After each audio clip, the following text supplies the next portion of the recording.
দেশে ঘুরে ঘুরে জয় বাংলার গান গাই, আমার নেত্রী শেখ হাসিনা তুলনা যার নাই।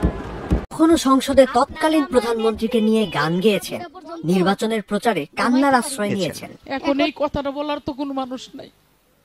কিন্তু প্রতিশ্রুতি না রাখার অভিযোগও আছে তার বিরুদ্ধে। আছে চাঁদাবাজি, আধিপত্য বিস্তার, সবশেষ হত্যা মামলা হয় তার নামে। সে মামলায় গ্রেপ্তার হন সোমবার রাতে। নানা সময়ে নানা রূপে দেখা গেছে এই সঙ্গীত শিল্পীকে। তার আলোচিত কিছু ঘটনা চলুন দেখে নেওয়া যাক। শিল্পী মমতাজ প্রথমবার সংরক্ষিত মহিলা আসনের সংসদ সদস্য নির্বাচিত হন 2008 সালে। তখন তিনি ছিলেন সিঙ্গাইর উপজেলা আওয়ামী লীগের সভাপতি। এরপর 2014 ও 2018 সালে মানিকগঞ্জ 2 আসনে আওয়ামী লীগের মনোনয়নে সংসদ সদস্য নির্বাচিত হন। 2023 সালের 12 জুন জাতীয় সংসদে বাজেট আলোচনায় অংশ নিয়ে গান গেয়েছিলেন তিনি। আপনার আমার নেত্রী যিনি, সে সময় সামাজিক মাধ্যমেও সে গান ভাইরাল হয়। আমরা সবাই তারে চিনি, যার তুলনা নাই। সেদিন ফেসবুকে আলোচিত বিদ্যুৎ ফেরি করতে হবে বলে তার দেওয়া বক্তব্যের জবাবও দেন মমতাজ। বলেছিলেন, যারা সরকারের ভালোকে দেখতে পারে না তারা নানা কুকথা এবং সামাজিক যোগাযোগ মাধ্যমে বিভিন্ন রকম অপপ্রচার চালাচ্ছে।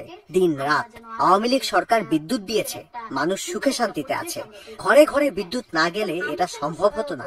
এরপর তার এ বক্তব্য ফেসবুকে আলোচনার খোরাক হয়ে ওঠে। যে বিদ্যুৎ যে হারে সরকার উৎপাদন করে ঘরে ঘরে যেভাবে বিদ্যুতের লাইন দিয়েছে, এটা কিন্তু সত্যিকার অর্থে এটা প্রশংসা কুড়িয়েছেন সরকার। এত কিছুর পরও 7 জানুয়ারি 2024 নির্বাচনে তিনি হেরে গিয়েছিলেন স্থানীয় স্বতন্ত্র প্রার্থীর কাছে। এলাকাবাসীর পক্ষ থেকে অভিযোগ ওঠে টিআর উন্নয়ন প্রকল্পে অনিয়মে। শিল্পী মমতাজের পিএস জুয়েল ফকির, এপিএস সজল ও ওবায়দুলের বিরুদ্ধে চাঁদাবাজির অভিযোগ পাওয়া যায়।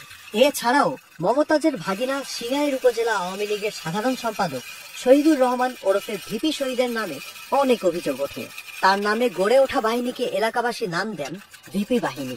একদিকে এসব অভিযোগ, অন্যদিকে নির্বাচনের হার, সব মিলিয়ে সে সময় আলোচনার তুঙ্গে ছিলেন মমতাজ।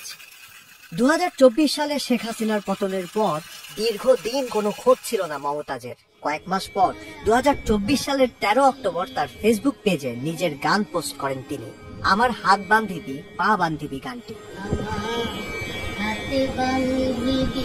প্রশ্ন ওঠে, তিনি কি আবারও প্রকাশ্যে আসছেন?